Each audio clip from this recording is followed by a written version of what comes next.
Hey everybody, welcome back to another episode of the Complete Student Podcast. I believe this is episode 12, and I am excited for today's conversation. We are here with a good friend named Bri Swann. Bri, how are you doing? I'm doing great. How are you doing, Jay? Doing so good, and so glad that you could join us today to talk about some really important things. And first off, why don't you tell us a little bit about yourself, who you are, where you're from, what do you do, all that good stuff. Awesome. First of all, thank you so much for having me. If you guys don't know, Jay was a youth pastor I think I was out of high school by the time you were there, but you were with my siblings and all that. So we've known each other for a little while. I am a college student right now. I am studying psychology.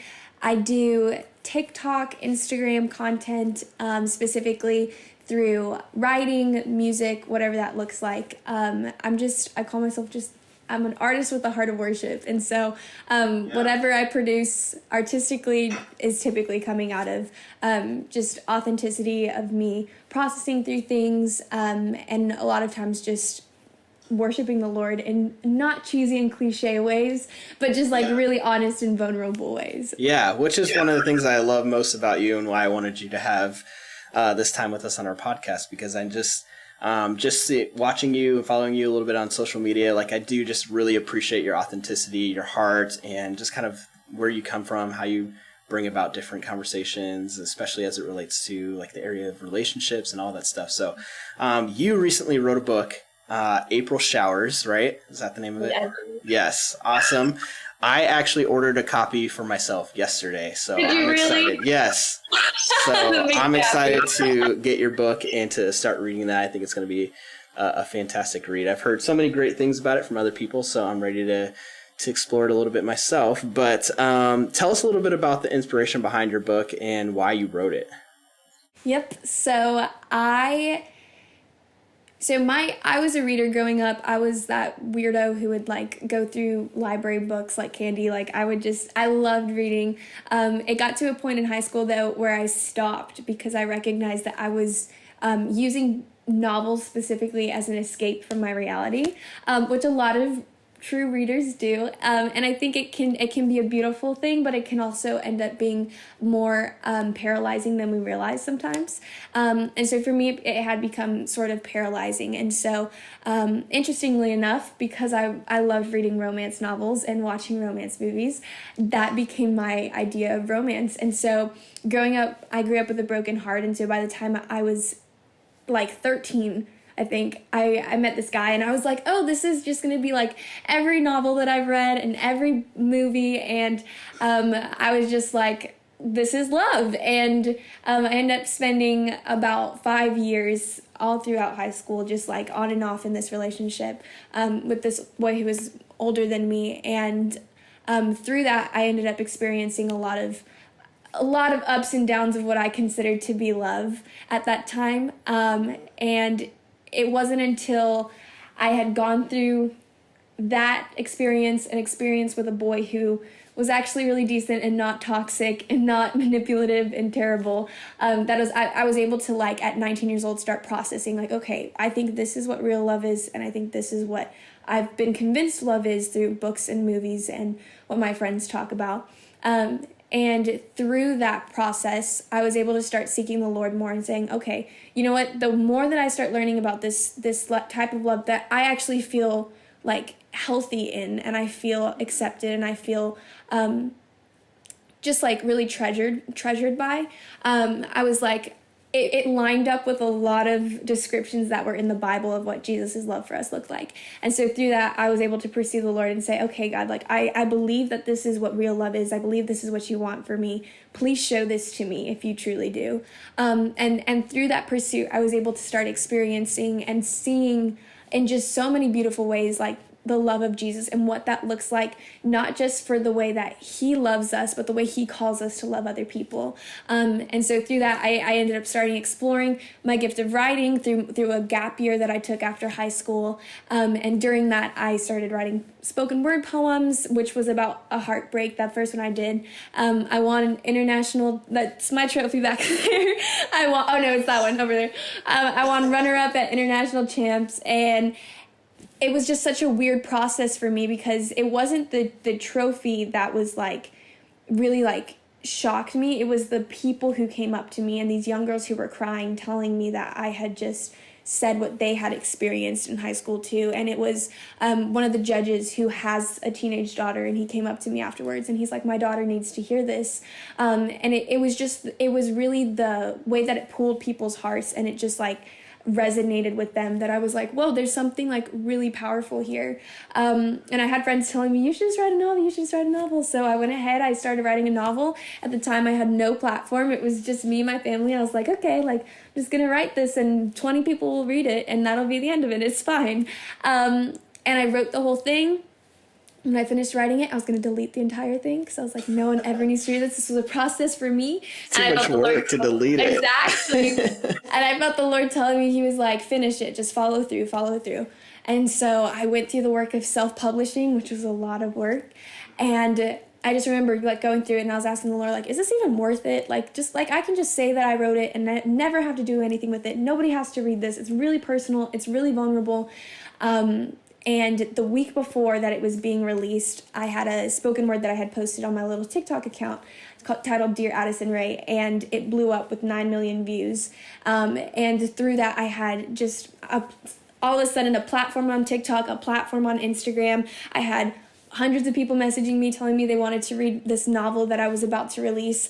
And it just reminds me so much of the story of like Noah's Ark, because I just was going through this like process of like, God, like I don't want to be doing this. No one's going to care that I wrote a novel. And by the time that it was, the floods came, like it really was all in his timing and his plan. And so, that was last June. And so it's been a full year now, and we have 1,000 copies sold, which is all God, because I was supposed to sell 20, so I don't know how any of this happened. It's only Jesus. And it's just been such a beautiful process to see that my journey of going through heartbreak, going through the process of healing, and then going through the process of sharing that with other people has been entirely written by the Lord. And everything has been perfectly timed out for him in order for his glory to be shown, and not just my personal experiences. Man, that's such an amazing story, and it's so cool. And I know that you've learned just a ton about God's love, about love in general, just through this whole process of, the spoken words in the book and all that stuff. But I guess like what aside from the message of love, just on a personal level, like what did you learn through the writing process? Like what did you learn about yourself? What did like just sitting down in the discipline of writing, what did that teach you? Yeah, I think truthfully, it taught me how to tell a story, which sounds really silly and like, oh, well, duh, that's how you write a book. But because my book I intentionally wanted it to be fiction for the purpose of, I'm not a very good reader when it comes to like school books or like self-help books. I love watching TED Talks and YouTube videos, but if I have to read a book on self-help stuff, I can't do it, because there's no depth to it. And so being able to go through the process of writing out my story in such a descriptive way, and go through that process of, this is where I started, this is what I learned, these were my experiences, and to go through those and constantly be like polishing it, to be deleting chapters, to be adding things, to be like, you know what, I think this is important to my story and this is not. And then by the time I delete that, I get to a different part of my story and I'm like, oh wait, but God was actually doing something in that. And even though my book isn't, I always say this, it's not explicitly Christian. Like there is nothing about it that you would really pick it up and wave it around like, this is a Christian book. It mentions God, it mentions church. But I believe 100% that when we speak truth and when we're teaching people about true love, we're teaching them about God, because he is the definition of love.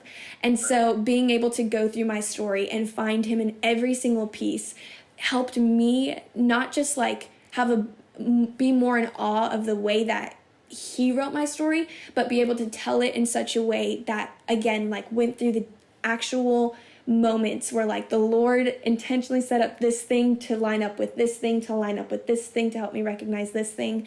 And I think too many times we have testimonies and we're not even sure how to express those, because we haven't gone through the process of saying, okay, Lord, you took me from this point to this point, and that's why I'm here. And I think a lot of times we think it's like this one moment testimony, when truthfully our lives as a whole are a testimony. And we don't just have one testimony. Well, we do, and it's Jesus. He saves us.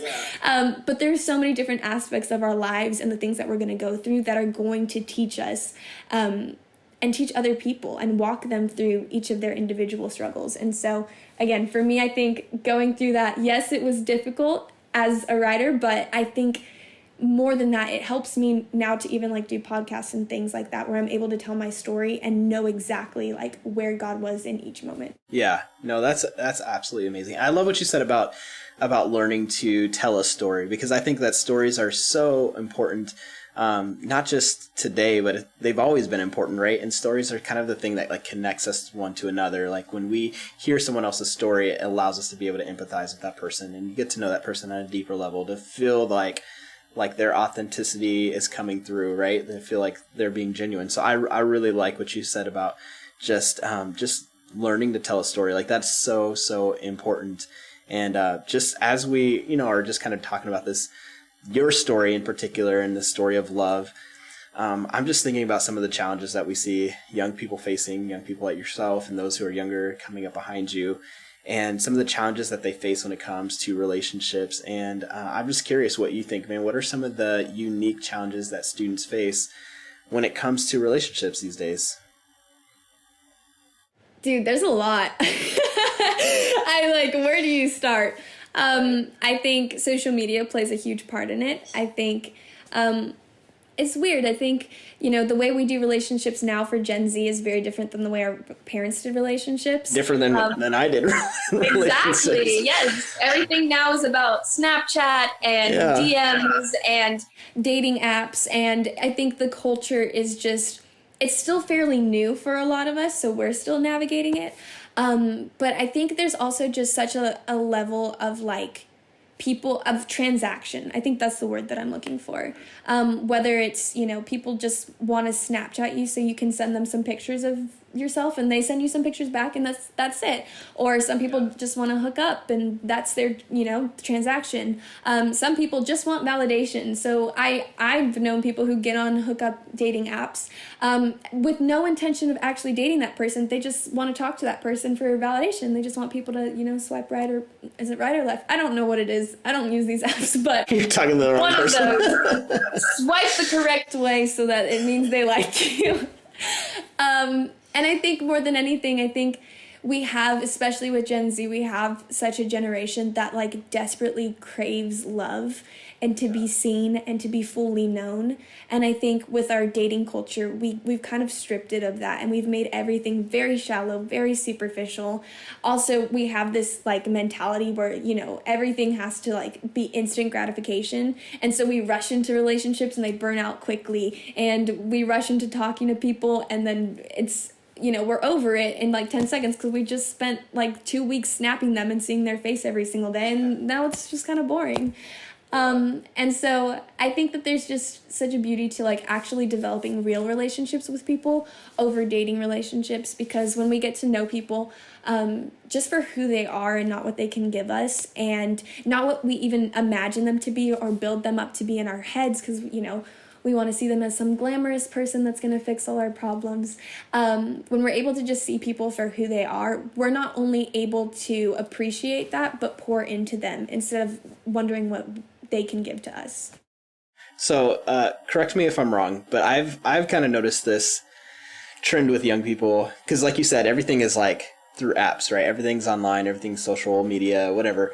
And I've noticed a few instances where two people who met online, a friend through a friend, and they start DMing each other, all that good stuff. And then they eventually get to the point, because all relationships eventually get to the point where you actually meet face to face, if it's a real relationship, right? And I've watched this unfold where two people are meeting for the first time face to face, but they've known each other for forever. And it just looks so awkward, right? It just is they don't know how to interact together. Is that just something I'm perceiving, or is that is that real? No, I've never done that through dating. I have done that with some friendships, which I was always I will never be that person who meets up with strangers. And then a few months ago, I met up with a bunch of strangers that I knew from the internet, which my parents always taught me not to do as a child. So it's whatever. I'm alive and we're safe and it all went okay. Thank the Lord. You're not a child until you rebel. Exactly. Right.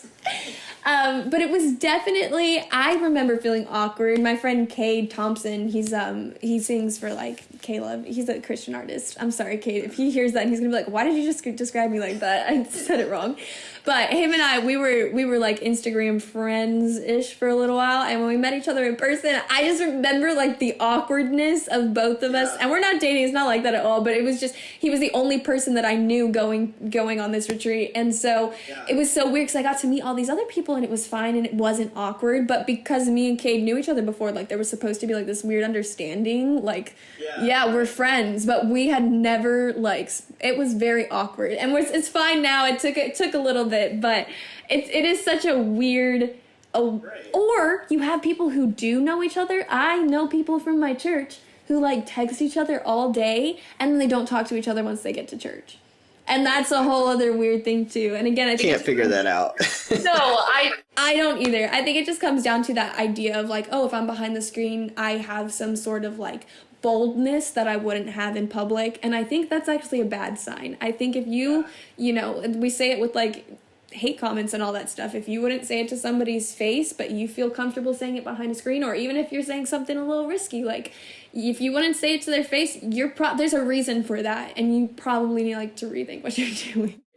Yeah, I think part of the problem too is that like, on some level, social media or meeting online, there's some sort of boundary. Like you're not coming face to face with me. Like there's some prescribed boundaries that are in place, but like once you meet it face to face, it's like we don't know how to establish like boundaries with one another, right? So it's kind of like, well, what is this going to look like now that we're not just doing this over a keyboard or through our phones and all that stuff? So it's really interesting. But as we just talked about some of those challenges that young people face, how do you perceive young people should I guess set up some boundaries for themselves as they enter into relationships, or maybe even as they're thinking about like getting into relationships? What are some boundaries that we got to look to establish?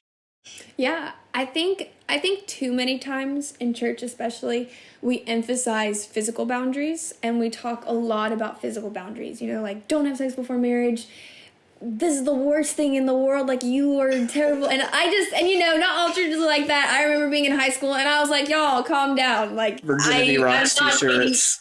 Literally, it's like I'm like, I'm not dating anyone. Please stop yelling this in my face like every other Sunday.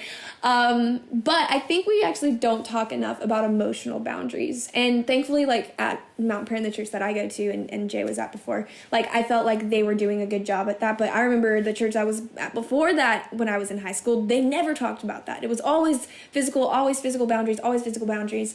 And when I was in relationships, I was learning that I was very quick to put up physical boundaries. That was my personality. And it's okay, other people might struggle with that. At that age, I did not. And so I didn't understand emotional boundaries, though. Although my parents tried to explain them to me, I didn't listen. And so I was constantly just like throwing my heart at people. And I just wanted to have like this really deep, really intimate relationship emotionally with whoever I was with. It was really just one dude in high school. I don't know why I'm saying it like that.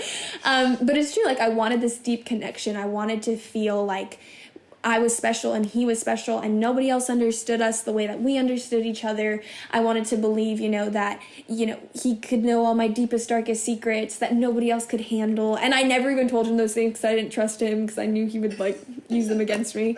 And still, but I had like this desperate craving to be fully known and seen. And so I think a lot of times we go and we look for our identity in those people. And I know I did that. And it's frustrating because I'm so far removed from that girl at this point that some people on Instagram will see me and they're like, oh, you don't understand what it's like. And I'm like, no, I was that girl. Like I was that girl who believed with everything inside of me that my identity was found in boys. How many boys liked me? How many boys talked to me?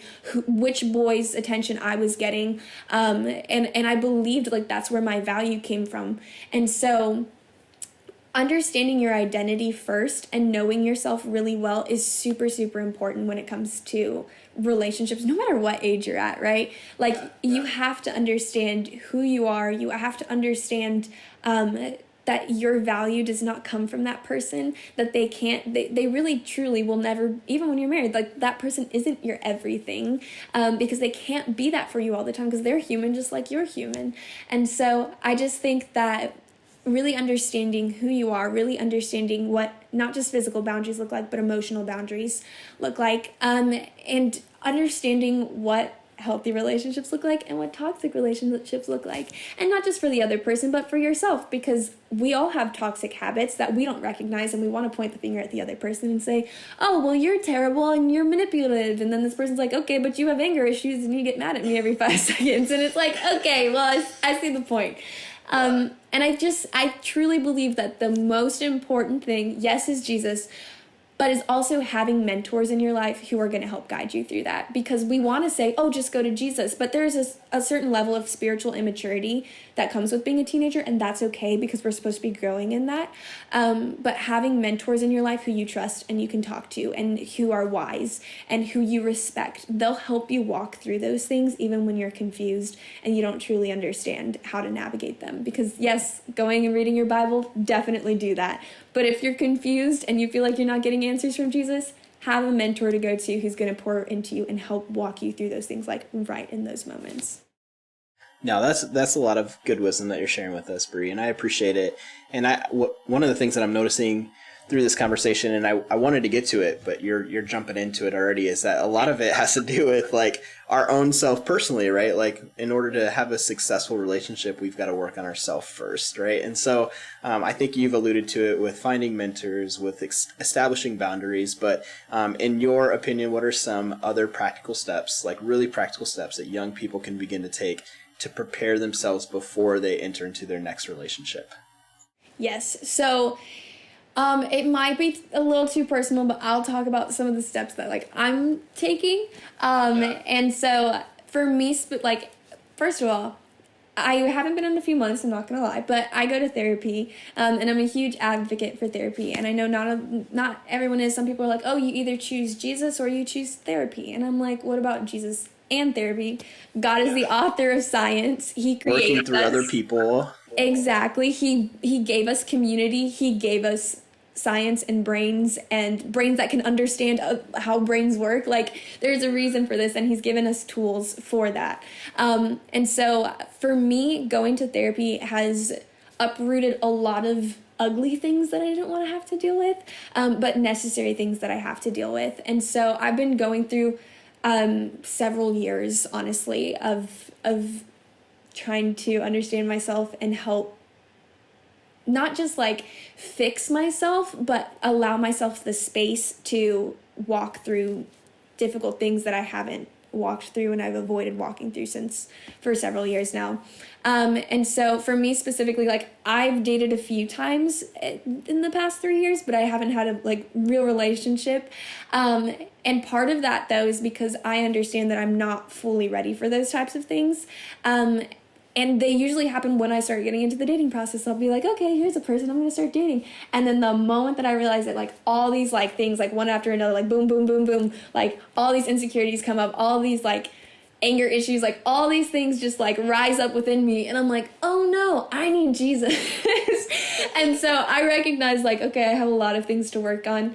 And it doesn't mean, we're always going to be working on ourselves. You don't have to be 100% perfect to start dating someone, but you definitely should be dealing with the things that you're avoiding dealing with. You should be going to people who are pouring into you and going to, again, like I said earlier, like a mentor who's going to walk you through those things.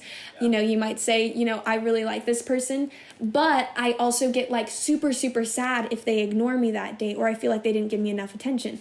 That might not be a them issue. That might be a you issue. And it's just things like that it's truthfully, relationships can often trigger actual insecurities that are our problems within us. And so I think it comes down to knowing yourself really well and having people who know you well who are going to help you walk through those things. And again, like 100%, I'm always going to say Jesus, go to Jesus. But I think you hear that enough nowadays, you should know that. Always be going to Jesus, always be having Jesus pouring into you, reading your Bible, filling yourself up with those things. But as you do that, how do you apply that and be practical with it? You walk through it with people and you start like being very self-aware, I guess. Yeah, totally. I appreciate you just being open with us and just kind of sharing some personal things about what you're doing, steps you're taking. As we just kind of continue in this conversation, what are some things that you would do differently, I guess to the level that you feel comfortable sharing? Don't feel like you've got to overshare or anything like that, but to the level that you feel comfortable sharing, what are some things that you would do differently in a new relationship than maybe some things that you've done in a previous relationship? Mm-hmm. Number one, I think definitely be more honest. Anybody who really knows me knows that, like, I struggle to be honest about what's happening within my relationships, because whether that means like I've messed up and I've crossed a physical boundary that was put there, then I'll lie about it and I won't talk to my friends about it because I'm embarrassed. And so I'll just try to deal with it myself, and me and this person, we're just going to fix it. We're going to fix it. It's going to be fine. We're not going to put Jesus in it. We're not going to put our friends in it. We're just going to fix it, and it'll be fine. And it never is fine, you know? There ends up being a lot of shame, a lot of frustration. And then there also comes down to when people end up saying things to you, and then you're like, is that a red flag? And you feel like you're supposed to say it's a red flag, but then I end up convincing myself, oh no, you're just being over dramatic. And then my friends ask me, and I'm like, should I bring it up to them? And I'm like, no, because then they're gonna think I'm crazy and I'm over dramatic, so I'm just gonna leave it out.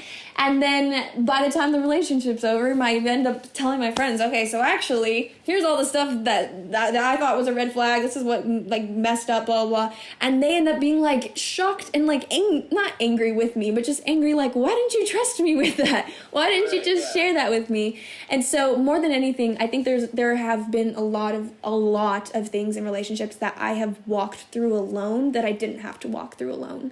And I think that there are a lot of lessons that I learned the hard way that I wouldn't have had to learn in such a, not sad, I don't know what the word is, but just the way that it happened did not have to be that way if I had been being super like vulnerable and honest with my friends at that time. And so again, that's why I'm a huge advocate for mentors, not just best friends, because, you know, your peers, like, they might have some wisdom, but they also have a lot of their own insecurities mixed into those things and their own ideas. The same thing you're going through. Exactly. And so I think too many times we're like, oh, accountability partner. I'm going to pick somebody who's also in a relationship and also struggling with emotional boundaries or physical boundaries, whatever it is. And it's like, that's not the right person to be going to.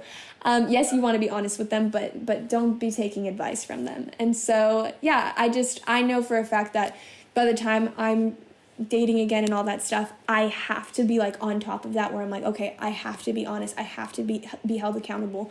I have to be sharing red flags every time I see them, even if it's not a real red flag, because if it is, my friends will let me know, and if it's not, they'll help me calm down. But I can't just keep it all up in my head and just try to figure it out myself, because my wisdom is not the best all the time. No, I hear you. I make plenty of dumb decisions all the time. Me on the daily. For sure. Awesome. Well, anything else that you want to share with us as it relates to young people and dating and relationships, all that? You've shared so many good things, but anything else that we didn't cover that you want to close out on? Yeah, I think the last thing that I would say is that there's nothing wrong with wanting to be in a relationship. And I think that a lot of times, I was speaking with the conference the other week, and there was a pastor there who started going off about this is, you shouldn't date in high school. Don't date in high school. This is a terrible idea. You're just going to get your heart broken, and it's going to be terrible. Wait till you're ready to get married. And although I understand what he's saying, I think everybody's journey is different. And so I wouldn't go around advocating, like, date as many people as you can in high school. That's not what I'm saying. And I'm also not saying don't date anyone, only date one person and get married to them. Because if I had done that, I would have ended up married to a very not good person. And so I think God has written a different story for every single one of us. And he has us meet certain people, whether that's a friend, whether that's a person you're in relationship with, a coworker, whatever that is. He has us meet people for reasons, and he's going to teach us things through that. And so you just have to be willing and open to say, okay, I'm going to go through this, Lord, and I want you to be part of all of it, and please teach me through this. And so again, I just think too many times, especially in Christian relationships, we're like, don't date anyone, don't do it. I think be wise with it. And again, check in with people who are going to tell you, I think this is a good idea, I think this is not a good idea. But don't hate yourself for having that desire, because that is natural, and that is actually God-given for you to want to be in relationship with people like that. And just learn to trust people, and surround yourself with people who you trust, who will help you walk through those things, because you're not a bad person. Wow. So good, Bri. You've shared your heart, and you've shared a lot of great wisdom with us today, and I super duper appreciate it. And I want for other people to be able to hear more of what you have to say. So before we let you go, can you tell us where we can find you online, on social media, and also where can we get your book? I would love to. So my Instagram handle and TikTok handle, it's the exact same. It's Bri with 3 I's .Swann with 2 N's. Kind of confusing. I don't know why I did it that way. My last name is Swann with 2 N's, but Bri is not with 3 I's, so I don't know why I did that, because it's just super confusing to people. But it's the same on both platforms. I talk about relationships. I talk about the harmful effects of pornography for both guys and girls. I talk about mental health, and I am just want to be an encouragement. So if you're just looking for some encouragement, check out that content there. You can go to my website. My novel is actually on Amazon. You can find it there too. It's called April Showers. The link to my website is in both of my bios of TikTok and Instagram, but if you wanted to look it up, it's Bri with 3 I's - Swann with 2 N's.com. Awesome. And yeah. You're so awesome. Thank you so much for being with us. Bri with 3 I's, Swann with 2 N's. We're so grateful for you. Thank you for being with us, and hopefully we get to check out more of you and what you're doing, and I know that God is going to continue to use you in amazing ways, so thank you so much. Absolutely. Thank you so much for having me. All right.